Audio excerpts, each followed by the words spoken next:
Chaos exploded inside the airport terminal. A loud argument broke out near security. A child was crying. A boarding announcement echoed through the high ceiling. People rushed in every direction, dragging suitcases, checking phones, barely looking up. And in the middle of it all, a tall man in a dark jacket stood completely still. He wasn't scrolling on his phone. He wasn't pacing. He was watching. His eyes moved carefully, slowly, calculating every detail around him. Commander Daniel Hayes, United States Navy SEAL, back on American soil after 8 months overseas. But he didn't look relieved. He looked ready. Across the terminal, a young black nurse stepped out of line at a coffee stand. Her name was Maya Brooks. She had kind eyes, tired eyes, the kind of eyes that had seen hospital night shifts, trauma rooms, and families breaking down in waiting areas. She was holding a paper cup when she noticed him. Not his height, not his serious expression, not even the faint scar along his jaw. It was something smaller. Inside his jacket lapel, barely visible, was a silver trident pin. Her breath caught. The cup slipped from her fingers and crashed onto the floor. Coffee splashed across the tiles. Heads turned, but Maya didn't care. Because in that exact second, the commander made a small movement with his hand. 3 fingers down, thumb slightly angled, index finger tapping once against his palm. It was fast, subtle, almost invisible, but Maya froze. Her older brother Marcus used to make that same signal when they were kids playing in the backyard. Back then, it meant danger nearby. Years later, before deploying, he told her it was also a field alert code used by special operations units. Her heart started pounding. She looked around carefully. 2 men stood near the vending machines. They weren't talking. They weren't buying snacks. They weren't looking at departure boards. They were watching him. Their stance was wrong, too balanced, too ready. Marcus had taught her that too. Watch how people stand, he used to say. Soldiers never relax completely. Maya's breathing became shallow. This couldn't be coincidence. The commander's eyes moved through the terminal again. Then, for 1 split second, they locked onto hers. He had seen her reaction. He had seen her recognize the signal. A silent question passed between them. "Do you understand?" Her hands were shaking. She adjusted her bag strap slowly, then scratched her left wrist twice. A pause, then once more. It looked casual, normal, but it wasn't. It was the response code. Marcus had drilled it into her memory before his last deployment. "If you ever see this," he told her, demonstrating the hand sign, "and you can confirm danger, scratch twice, pause, scratch once." She never thought she would use it. The commander's jaw tightened. He didn't look at the men near the vending machines. He didn't react, but his posture shifted slightly, more alert, more focused. He started walking toward her, each step calm, controlled, purposeful. When he reached her, he bent slightly to help pick up the fallen cup. "Careful," he said evenly. Their heads were close enough now to speak without being overheard. "You dropped this," he added quietly. "I know," she whispered. He kept his eyes on the floor. "Do I know you?" "No, sir." Her pulse was racing. "But you might want to avoid baggage claim." A slight pause. "Why?" he asked. She swallowed. "2 men near the vending machines. They're not travelers." She nodded. "No, sir." "How can you tell?" "My brother taught me," she said softly. "They're standing like they expect trouble." There was a long second of silence. The noise of the airport felt distant now. "What's your brother's name?" he asked. "Marcus Brooks." Everything changed. The commander's hand froze on the paper cup. "Marcus Brooks?" he repeated. "Yes. I served with Marcus." Her chest tightened instantly.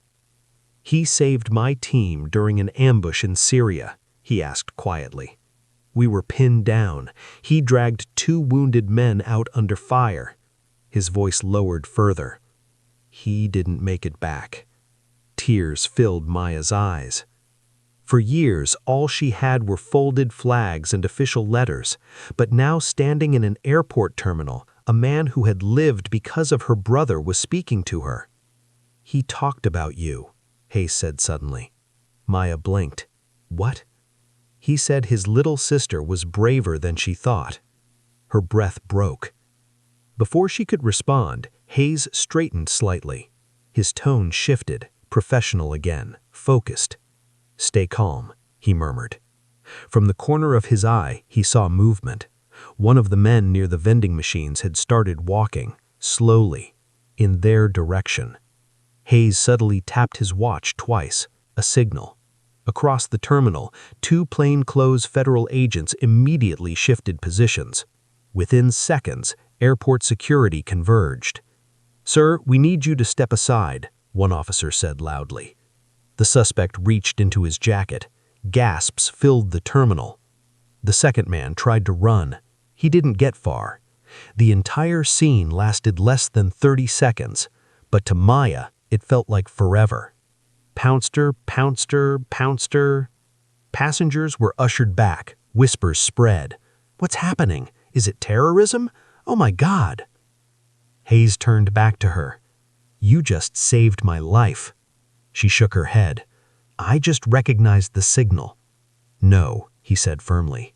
"You trusted your instincts." Sirens echoed faintly outside as authorities removed the suspects. One officer approached Hayes. "We found weapons in their bags." Hayes nodded once. "Thank you."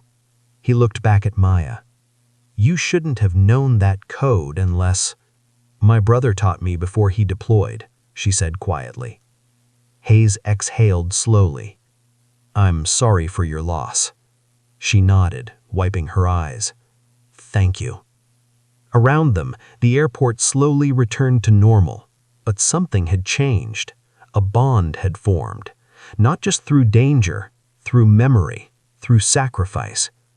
Neither of them noticed the man watching from across the terminal. He stood near a pillar, expensive tailored suit, cold expression. He wasn't concerned about the weapons. He wasn't shaken by the arrest. He was staring at Maya. His jaw tightened, his eyes darkened, because he recognized the commander too, and he knew exactly why Commander Hayes was in the city.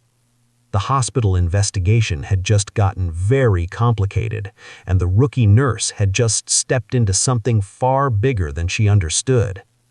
As Hayes prepared to leave, he handed Maya a small card. "If anyone asks about today, call me." She took it carefully. "Will I be in trouble?" she asked quietly. He looked at her with steady eyes. "You did the right thing." For the first time since dropping that coffee cup, Maya felt something stronger than fear. She felt purpose. But across the terminal, the hospital CEO turned and walked away slowly. His face was pale, his mind racing, and for the first time in years, he looked afraid. The next morning felt heavier than usual. The hospital hallways were bright, polished, and spotless, but the air felt thick. Maya Brooks walked through the sliding doors of North Valley Hospital with her badge clipped neatly to her scrubs. Normally, she greeted the front desk staff with a warm smile. Today, the smiles didn't come back. Whispers followed her. "That's her. She was on the news. She stopped an attack at the airport. Why is the CEO angry about that?" Maya kept her eyes forward, pretending not to hear. Inside, her stomach was twisting. She hadn't slept much.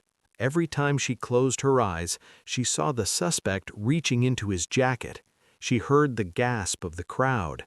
And she heard Commander Hayes saying, "I served with Marcus." She reached the nurse's station. Her supervisor, Karen, was reviewing charts. "Good morning," Maya said softly. Karen looked up, then quickly looked back down. Maya, the CEO wants to see you. Maya blinked. The CEO? Why? Karen lowered her voice. I don't know, but he seemed upset. Maya's heart began to pound again. She walked down the long executive corridor. The carpet was thicker here. The walls displayed framed awards, donor plaques, smiling photos with politicians. At the end of the hallway stood a large wooden door. CEO, Richard Halston. She knocked gently. Come in.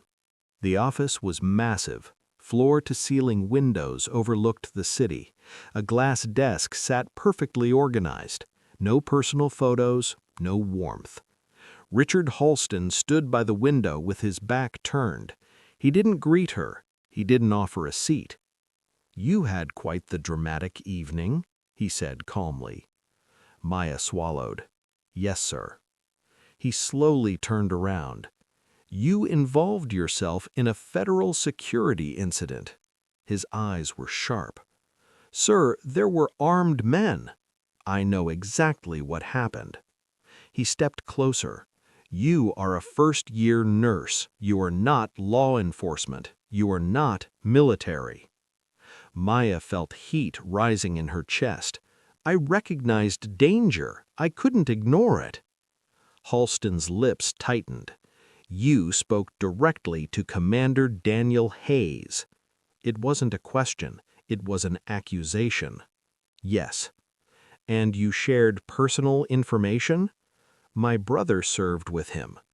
For the first time, something flickered in Halston's eyes. Interest. Concern. Then something darker. Did he mention why he's here? Halston asked carefully. No, sir.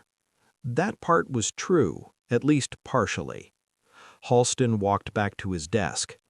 Commander Hayes is not here for vacation, he said slowly. Maya stayed quiet. He is leading a federal audit regarding military medical contracts. The words hung in the air. Our hospital has government partnerships, significant ones. Maya's mind started connecting dots. The sudden internal audits, the accounting staff working late nights, the tension in administration meetings. You think I planned this? She asked quietly. Halston's expression hardened. I think coincidences at this level are rare. That's not fair, she said. He leaned forward slightly. You will not speak to him again. Maya's pulse quickened. Sir, if something illegal is happening, be very careful with that word. Silence filled the office. Maya felt smaller in that massive room, but she also felt something rising inside her. Marcus's voice in her memory. Stand straight, even when they try to shrink you. With respect, she said carefully, my brother died wearing that uniform. If someone is misusing military funds meant for soldiers, Halston slammed his hand lightly on the desk. That is enough. Her body flinched. You are on probationary status as a rookie nurse. Your contract can be terminated easily. Maya's throat tightened. Are you threatening me? I am advising you. He pressed a button on his desk. Security appeared at the door within seconds. For the next 2 weeks, you were placed on administrative leave pending review. Maya felt the air leave her lungs. Review? For what? Unprofessional conduct. Her hands trembled. I saved a life. You caused unwanted federal attention. Security gently touched her elbow. Miss Brooks, please. The walk back through the hallway felt longer than before. This time, the whispers were louder. She's being escorted. What did she do? I knew something was off. Her face burned with humiliation. She had worked so hard to get here.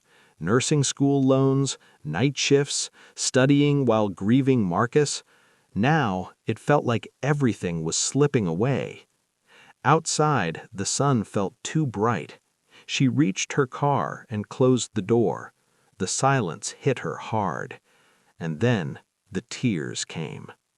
"I didn't do anything wrong," she whispered to herself. Her phone buzzed. Unknown number. She stared at it. For a moment she considered ignoring it, but something told her to answer. "Hello? Maya Brooks? Yes. This is Commander Daniel Hayes." Her breathing stopped. "I heard you were placed on leave this morning. How did you—" "I'm already inside the system," he replied quietly. She wiped her tears. "They think I planned something, that I connected you to the hospital." There was a pause on the line. "They're nervous." "Why?" "Because when institutions panic, it usually means there's something to hide." Maya felt a chill. "Are they under investigation?" "Yes." Her heart pounded again. "Is it serious?" "It involves millions in military contract funds." Maya closed her eyes. Marcus trusted the system. He believed the military took care of its own. If funds meant for wounded soldiers were stolen, she whispered with anger. "We're still verifying evidence," Hayes said carefully. "But I need to ask you something." "What?" "Have you ever noticed irregularities?" Her mind raced. Inventory mismatches, equipment billed but never delivered, veterans complaining about limited resources, sudden record adjustments before audits. She had brushed it off before. Now it felt different. I might have," she admitted. Hayes exhaled slowly. "Would you be willing to meet?" She hesitated. If she helped him, her career might be over. If she stayed silent, something far worse might continue. She looked at her reflection in the rearview mirror. Red eyes, tired face, but strong. Marcus's sister. "Yes," she said finally. "Good. And Maya?" "Yes." "You did nothing wrong." For the first time that day, her breathing steadied. But across town, inside the top floor of North Valley Hospital, Richard Halston stood at his window again, his phone pressed tightly to his ear. "She spoke to him," he said in a low voice. A pause. "No, she doesn't know everything yet." Another pause. "I'll handle it." He ended the call slowly, and for the first time in years, Richard Halston felt something he hadn't felt in a long time. Fear. The cafe was small and quiet, tucked away from the busy streets downtown. Maya arrived first. She chose a table near the corner, where she could see both the entrance and the back hallway. She didn't know when she had learned to think like that. Maybe from Marcus. Maybe from fear. Her fingers wrapped tightly around a cup of tea, though she hadn't taken a single sip. The bell above the door chimed. Commander Daniel Hayes stepped inside. He wasn't in uniform, just a plain jacket and jeans, but he carried the same presence, alert, controlled, steady. He sat across from her. "Thank you for coming," he said. She nodded. "I almost didn't." "I understand." For a moment, neither spoke. The weight of what they were about to discuss pressed between them. Hayes leaned forward slightly. "The investigation into North Valley isn't random," he began. Maya listened carefully. "Over the past year, millions of dollars allocated for veteran rehabilitation equipment have been approved and billed." He paused. "But much of that equipment doesn't exist." Her stomach dropped.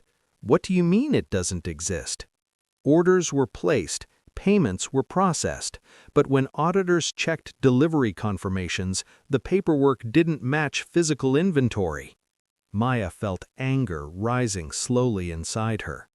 Veterans came into that hospital every week, men and women who had lost limbs, who struggled to walk, who trusted the system to care for them. If that money was stolen, she whispered.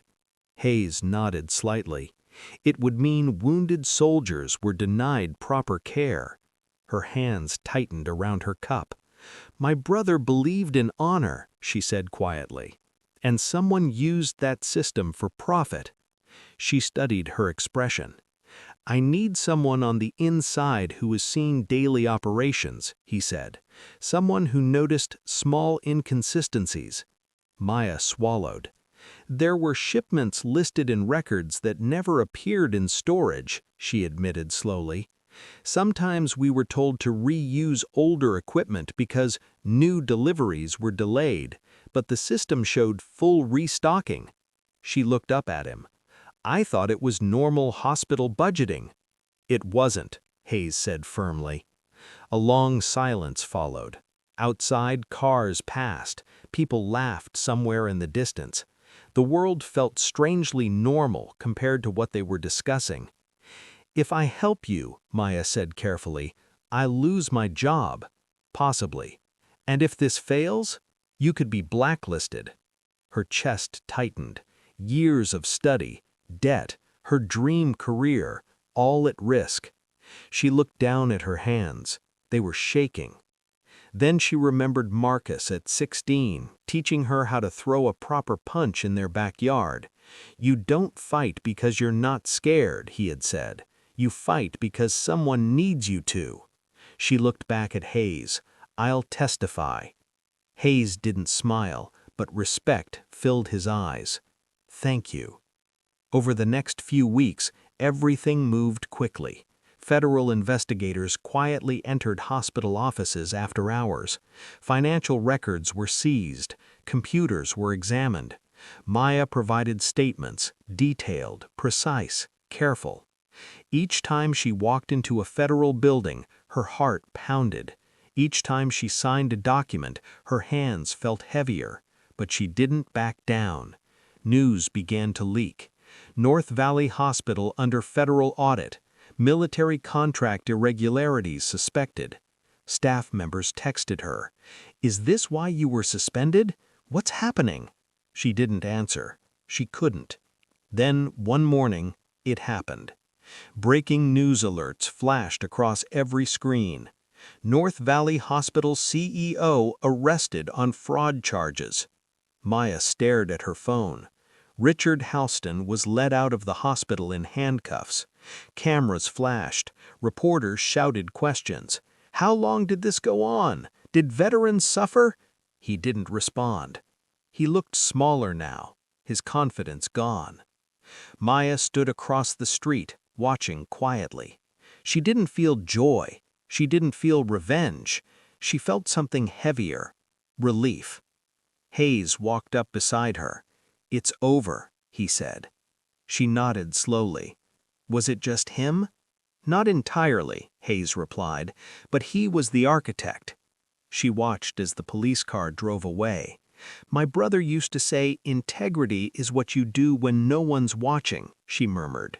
He was right, Hayes said. Weeks later, the hospital board issued a public apology. Funds were recovered. New oversight systems were put in place. Maya received a call asking her to return, this time not as a rookie under probation, but as a member of the hospital ethics committee. When she walked back through those doors, the atmosphere was different. No whispers, no cold stares. Instead, Maya, you were brave. I'm sorry we doubted you. We didn't know. She smiled gently. I was scared the whole time, she admitted, but doing nothing would have been worse. A month later, a small ceremony was held outside the hospital. Veterans gathered, staff lined the courtyard. An American flag waved in the breeze. Commander Hayes stepped forward with a small velvet box in his hands. This medal was meant for Marcus Brooks, he said. Maya felt her throat tighten. He never got to receive it in person. Hayes opened the box and handed it to her. But his courage continues through you. Tears streamed down her face. I just followed his signal, she whispered. The crowd stood in silence. Some wiped their eyes, others saluted. In that moment, Maya understood something powerful. Courage doesn't always wear a uniform. Sometimes it wears scrubs. Sometimes it trembles before speaking. Sometimes it risks everything quietly, but it always leaves a mark. As the ceremony ended, Hayes walked beside her. "You saved more than my life that day," he said. She looked at him. "How?" "You protected the integrity your brother died defending." Maya looked up at the sky. For the first time since Marcus passed, her grief felt lighter. Not gone, but lighter. Because his story didn't end with loss, it continued with action, with truth, with bravery passed forward. And she realized something else too. One small signal, one choice to speak, one decision to stand firm can change everything. Even when your voice shakes, even when powerful people try to silence you, integrity stands taller than fear. And courage, no matter how quiet, always finds its voice.